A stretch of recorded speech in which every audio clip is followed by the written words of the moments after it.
Hey les bambing, j'espère que vous allez bien, en tout cas moi ça va nickel. On se retrouve aujourd'hui pour une nouvelle vidéo sur deux championnats différents, la Liga et la Championship, la deuxième division anglaise. En Liga, il y aura Barcelone contre le FC Séville, Gijón contre le Real de Madrid, un duel au sommet, la Real Sociedad contre l'Athletic Bilbao et le Betis de Séville contre Valence. Et en Championship, il y aura Sheffield Wednesday contre Sunderland, Southampton contre Leeds, un duel d'anciens relégués de Première Ligue, Preston contre West Bromwich Albion et Blackburn contre Leicester City. Mais n'hésitez pas à venir nous rejoindre sur les réseaux sociaux et mon site VIP, tout est à l'écran et en description. N'oubliez pas également les pronostics, les critiques positives ou négatives et surtout le petit pouce qui va bien pour faire monter la vidéo le plus haut possible et abonnez-vous. Et on attaque avec la Liga et avec le classement où en milieu de semaine il y a eu une journée de championnat et actuellement premier Gijón, c'est une grosse surprise, juste devant le Real de Madrid, Gijón à 19 points, le Real à 18, troisième Barcelone avec 17 points, quatrième l'Athletic Bilbao avec 14 et l'Atlético de Madrid est remonté à la cinquième place mais à un match en retard avec 13 petits points. En fin de classement, une équipe ferme à la marche, c'est Almeria avec 2 unités, 19e Grenade avec 4 points et Las Palmas, dernier relégable 18e avec 5 unités. Et on attaque avec Barcelone contre Séville. Les Barcelonais sont actuellement 3e. Ils viennent de perdre la tête du championnat après leur match nul à Majorque 2-0. Ils caracolaient pourtant en tête. Ils restaient sur beaucoup de victoires consécutives, 6 exactement, depuis leur match nul 0-0 à Retafe, un peu controversé. Les 6 victoires consécutives a été toutes compétitions confondues, car ils étaient imposés également en Ligue des Champions contre Anvers 5-0.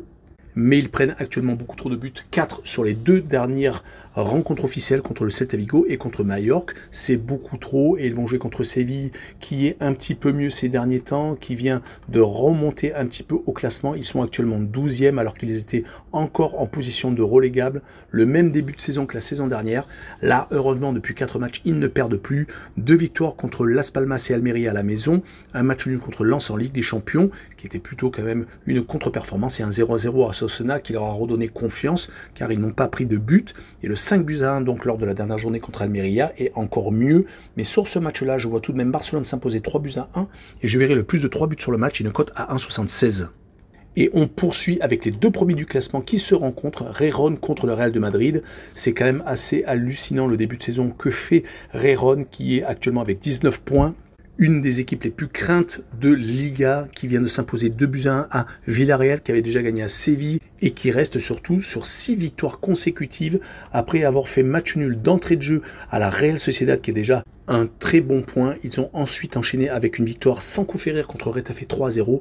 Ils se sont donc imposés, comme je vous l'ai dit un peu plus tôt, à Séville, contre Las Palmas, contre Grenade, contre Majorque et donc dernièrement à Villarreal. Ils vont enchaîner avec le Real de Madrid qui de son côté est remonté un petit peu au classement, qui avait perdu la tête après un début parfait, 5 matchs, 5 victoires, qui s'étaient inclinés à l'Atlético de Madrid 3-1 et viennent donc de reprendre leur marche en avant avec une victoire contre Las Palmas 2-0.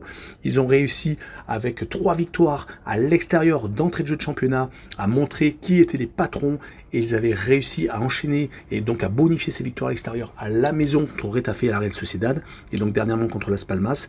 Une seule défaite chez l'ennemi, l'Atlético, donc 3-1. On rappellera qu'ils ont gagné de justesse en Champions League contre l'Union Berlin, marquant dans les arrêts de jeu par Jude Bellingham, qui est vraiment une des très belles recrues de ce mercato. Sur ce match-là, je verrai quand même le Real de Madrid s'imposer, mais seulement 1-0. Donc vraiment très courte victoire avec le draw no bet et le pari remboursé si match nul, avec une cote à 1,42. Et on poursuit avec la Real Sociedad contre l'Athletic Bilbao. Les 2 équipes sont quasiment au couteau avec l'Athletic Bilbao qui est 4e et qui donc se déplace chez le 6e. 2 points d'écart entre les 2 formations. La dynamique des 2 clubs est très intéressante. La Real Sociedad joue la Ligue des Champions cette saison. Et elle vient d'accrocher l'Inter de Milan, 1 but partout à la maison, réalisant tout de même un très bon point. Ils ont ensuite enchaîné avec 2 victoires consécutives contre Retafe et Valence, ce milieu de semaine. Sur les 5 derniers matchs, toutes compétitions confondues, une seule défaite, c'était au Real et encore ils menaient 1-0 et ont été renversés. Donc 3 victoires à match nul et donc 7 défaites à Santiago Bernabéu. Du côté de l'Athletic Bilbao, sur les 5 derniers matchs, c'est 3 victoires et 2 matchs nuls. Les 2 matchs nuls ont été faits contre Majorque et contre Retafe. Et les 3 victoires ont été obtenues contre Alaves, Cadix et contre la Real Betis Séville. Cela risque pour moi d'être un match très accroché. Je verrai un 0-0. Et je verrai le home no bet et le match nul remboursé 6 victoires de la Real Sociedad à la maison qui est légèrement favori pour moi avec une cote à 1,82. Et on finira la Liga avec le Betis de Séville contre Valence. Le Betis a fait un démarrage pour moi un peu poussif. Ils sont actuellement au milieu de tableau et vont jouer contre Valence qui est légèrement au-dessus à la 8e place. Les deux équipes sont donc à peu près dans la même dynamique. Un seul point les sépare. Du côté du Betis, cela fait 4 matchs qu'ils n'ont pas gagné. 2 défaites, dont une à Barcelone où ils ont pris une grosse raclée 5-0 et une aux Glasgow Rangers en Ligue Europa.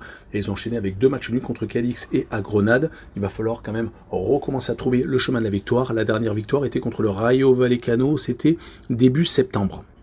Du côté de Valence, ce n'est pas beaucoup mieux. Après un départ parfait, une victoire à Séville et à Las Palmas, ils n'ont gagné qu'une seule fois lors des 5 dernières rencontres, perdant même à 3 reprises contre Osasuna, Alaves et contre la Real Sociedad en milieu de semaine. Mais attention tout de même à Valence qui a réussi tout de même à étriller l'Atlético de Madrid il y a 2 journées, 3-0. Ils sont capables donc de tout. Mais sur ce match-là, je vois le Betis s'imposer 1-0 à la maison et je verrai le draw no bet et le pari remboursé 6 matchs nuls avec une cote à 1,57. On passe au second championnat et la Championship, la D2 anglaise, avec un point sur le classement au pour l'instant premier. Leicester City qui vient donc de descendre de Première Ligue et qui a donc pris tout à fait conscience qu'il fallait remonter de suite avec 21 points, égalité avec Ipswich qui a le même nombre d'unités en 8 rencontres disputées. Troisième Preston avec 20 points après un léger décrochage, une équipe à 15 points, c'est Hull City. En fin de classement, Sheffield Wednesday est très mal en point avec seulement 2 petits points récoltés. 2 formations sont juste dessus avec 5 points, c'est Middlesbrough et Rotherham United. Et on attaque donc avec la première rencontre Sheffield Wednesday contre Sunderland. Sheffield n'a pas encore gagné cette saison. Ils n'ont pour l'instant pris que 2 petits points, mais c'est lors des 4 dernières journées. C'était contre Leeds à Leeds et contre Middlesbrough, un des autres mal classés. Ils viennent par contre de se faire étriller le 23 septembre à Swansea, 3-0. Ils ont tendance à avoir du mal à marquer. Un seul but récolté sur les 4 dernières rencontres. Même s'ils font un petit peu mieux au niveau défensif, mais ça reste toujours très compliqué. Et ils vont jouer contre Sunderland, qui vient certes de s'incliner à la maison contre Cardiff City, mais qui avait enchaîné 3 victoires très importantes consécutivement contre Southampton 5-0 et 2 victoires à l'extérieur à QPR et à Blackburn, 3-1 à chaque fois, donc beaucoup de buts marqués. C'était une panne offensive en milieu de semaine à Cardiff. Ils vont vouloir se rattraper et je les vois s'imposer 2-1 à Sheffield Wednesday. Et je verrai le draw no bet et le pari remboursé 6 matchs nuls avec une cote à 1,60. Et on poursuit avec Southampton contre Leeds, donc 2 équipes qui ont été reléguées de Première Ligue avec Leicester. Southampton avait pourtant très bien débuté le championnat avec une victoire d'entrée de jeu à l'extérieur. À Sheffield Wednesday, ils avaient d'ailleurs eu que des bons résultats, surtout à l'extérieur, car à domicile, ils avaient tendance à pêcher, comme par exemple le match nul contre Norwich, 4 buts partout, et ils enchaînent actuellement les déconvenus contre Leicester et contre Ipswich. Les 2 leaders de ce championship, ils restent même sur 4 défaites consécutives et ayant encaissé 12 buts consécutifs, surtout que leur attaque n'est pas au mieux seulement 2 buts marqués. Et l'adversaire qui se présente est dans la dynamique totalement opposée. Ils n'ont plus perdu depuis 4 rencontres, prennent très peu de buts, 4 clean sheets consécutifs, 2 matchs nuls 0-0 contre Hull City et Sheffield Wednesday, le dernier du classement. Et ils ont réussi à gagner 2 fois consécutivement, également sans prendre de but, dont un match à l'extérieur à Millwall 3-0.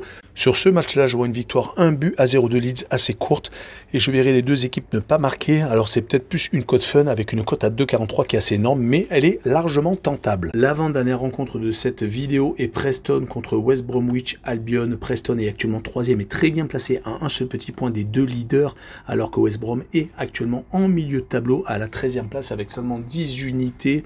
West Brom est actuellement sur 4 matchs sans victoire, mais vient d'enchaîner 3 partages de points consécutifs contre Bristol et Watford à l'extérieur et 0-0 à la maison contre Millwall. Leur défaite était en début de série contre Huddersfield à la maison. Leur dernière victoire remonte contre Middlesbrough à fin août. Mais ce n'est pas le meilleur adversaire pour se relancer car Preston n'a plus perdu depuis 7 rencontres, 6 victoires et 1 match nul. Certes, ils viennent de se faire accrocher lors de la dernière journée à Rotherham, 1 but partout, mais ils avaient enchaîné les bonnes prestations, surtout à domicile où ils n'ont pas perdu depuis le début de la saison. Ils ont même réussi à gagner leurs 4 rencontres et, chose étonnante, à chaque fois sur le même score, 2-1 contre Sunderland, Swansea, Plymouth et contre Birmingham City. Sur cette rencontre, je verrai une victoire 2-1 et je pense que vous ne serez pas surpris avec le draw no bet et le pari remboursé 6 matchs nuls avec une cote à 1,66. Et on finira par Blackburn contre Leicester City. Blackburn est au milieu de tableau alors que Leicester est en tête à égalité avec Ipswich. Les résultats de Blackburn ces derniers temps sont vraiment dans de scie, 2 victoires et 3 défaites. Ce n'est pas vraiment les meilleurs des résultats, mais les 2 victoires ont toutes été à domicile contre Cardiff City, contre Middlesbrough, alors que les défaites ont été 2 à l'extérieur à Ipswich et à Plymouth et 1 à la maison contre Sunderland. Pas mal de buts encaissés. 6 lors des 2 dernières journées, 4 à Ipswich et 2 à la maison contre Cardiff en milieu de semaine. Du côté de Leicester, par contre, certes, ils ont été éliminés de la League Cup par Liverpool, mais il y avait vraiment un gros tirage au sort à l'extérieur, en plus 3 buts à 1. Sinon, en championnat, 3 victoires consécutives à Southampton et à Norwich. À chaque fois, ils ont été au-dessus et ils se sont imposés également contre Bristol 1 à 0. Leur dernière défaite remonte à une réception de Hull City, mais c'était vraiment leur seul faux pas donc en deuxième division anglaise. Sur ce match-là, je les vois gagner 3 buts à 1 à Blackburn et je verrai le plus de 2,5 buts sur le match, avec une cote à 1,57. Voilà, on en a fini avec cette vidéo. N'hésitez pas à venir nous rejoindre. Ciao les bambins!